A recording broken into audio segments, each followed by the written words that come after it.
గర్వంగా ఎగిరే జెండా మన పసుపు జెండా. 44 ఏళ్లలో అనేక సంక్షోభాలు సవాళ్లను చూశాం. కానీ మన పసుపు జెండా పౌరుషం మాత్రం ఎప్పుడూ తగ్గలేదు, ఎప్పుడు ఎవ్వరూ తగ్గించలేరు.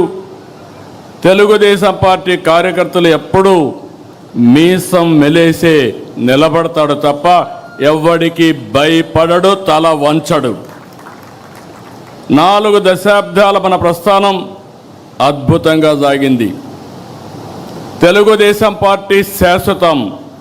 తెలుగు జాతి ఉన్నంత వరకు తెలుగు వారి గుండెల్లో ఉండేది ఏకైక తెలుగుదేశం పార్టీ. దాన్ని ఎవరు ఏమీ చేయలేరు. ఇది సాగాలంటే మనం మరింత బలోపేతం కావాలి. 2024 ఎన్నికల్లో టికెట్లు కావచ్చు, ఈరోజు పార్టీ కమిటీలు కావచ్చు, కొత్త తనానికి యువతరానికి మహిళలకు ఎక్కువగా అవకాశాలు ఇచ్చాం. ఎప్పుడు కూడా ఈరోజు చూస్తే నాకెంతో ఆనందంగా ఉంది. ఈ మీటింగ్లో మొట్టమొదటిసారిగా మహిళలకు సముచితమైన స్థానం ఇచ్చాం. రాబోయే రోజుల్లో ఇంకా ఎక్కువ స్థానం ఇస్తాం. అందుకే కేంద్రంలో ప్రవేశపెట్టిన బిల్లును మీరు చూస్తే మహిళా రిజర్వేషన్స్ పూర్తిగా మద్దతు ఇచ్చిన ఏకైక పార్టీ మొదటి నుంచి తెలుగుదేశం పార్టీ. యువతకు చదువుకున్న వారికి కేంద్రంలో పదవులు ఇచ్చాం, మంత్రులు చేసుకున్నాం. రాష్ట్రంలో కొత్తగా వచ్చిన వారు చాలామంది మంత్రులయ్యారు. చదువుకున్న వాళ్ళందరికీ మంత్రి పదవులు ఇచ్చి ప్రోత్సహించాం.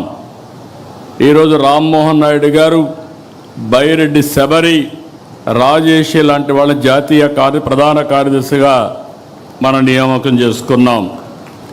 ప్రతిపక్షంలో యువ గళంలో ప్రజల్లో చైతన్యానికి, పార్టీ విజయానికి ఆ రోజు లోకేష్ దోహదం చేశారు.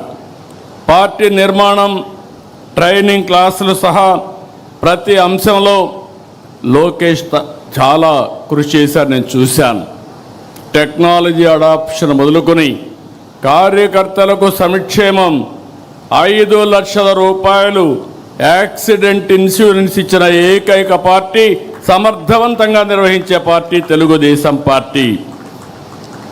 ఇటీవల గవర్నమెంట్లో చైర్మన్ ఇన్వెస్ట్మెంట్ ప్రమోషన్ కోసం అపాయింట్ చేస్తే ఏదైతే చెప్పామో 20 లక్షల ఉద్యోగాల హామీని నెరవేర్చేందుకు అనునిత్యం పనిచేస్తున్నారు. చాలా వరకు ముందుకు పోయారు.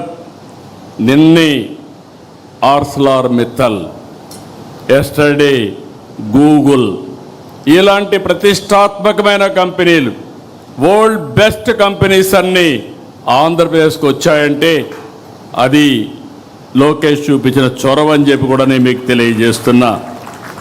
అందుకే ఈరోజు అదనంగా వర్కింగ్ ప్రెసిడెంట్ బాధ్యతలు అప్పచెప్పాం. కానీ బాధ్యతలు అప్పచెప్పినప్పుడు నేను ఒకటే చెప్తున్నా మీ అందరికీ, నేను బ్లైండ్గా ఎవరికి బాధ్యతలు అప్పచెప్పను. నా కమిట్మెంట్ ఈ రాష్ట్రం. 48 సంవత్సరాలుగా రాజకీయాల్లో ఉన్నా. అలాంటి నా కమిట్మెంట్ ఈ రాష్ట్రం యొక్క ప్రయోజనాలను శాశ్వతంగా ఎవరు కాపాడతారో వారికి నేను ప్రోత్సహిస్తా, అండగా ఉంటా. అదే రాబోయే రోజుల్లో ఈ రాష్ట్రంలో మనం ఇచ్చే ఒక లెగసీ అని చెప్పి కూడా నేను మీకు తెలియజేస్తున్నా. ఈరోజు ప్రతిపక్షంలో పోరాటాలు చేస్తే జనం హర్షిస్తారు.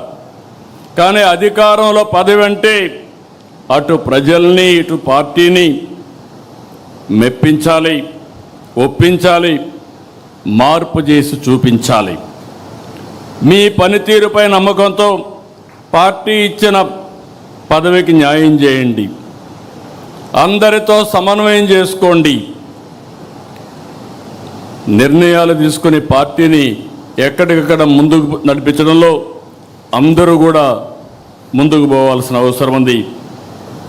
ప్రతి పోలింగ్ బూత్లోనూ మనం బలపడాలి. కొత్తగా తీసుకొచ్చిన క్లస్టర్ యూనిట్ బూత్ని మనం బలోపేతం చేయాలి. ఓట్ల శాతం పెరగాలి. మీరందరూ బ్రహ్మాండంగా పనిచేస్తున్నారంటే 2024లో వచ్చిన ఎన్నికల్లో వచ్చిన ఓట్ల కంటే ఎక్కువ సాధించగలిగితే అప్పుడే మీరు సమర్థవంతంగా పనిచేసినట్టు. ఇది మీ అందరికీ గీటు రాయి, ఇది ఒక ప్రతిష్టని మరొకసారి మీ అందరికీ విజ్ఞప్తి చేస్తున్నా. సవాళ్ళు ఎన్నో ఉంటాయి.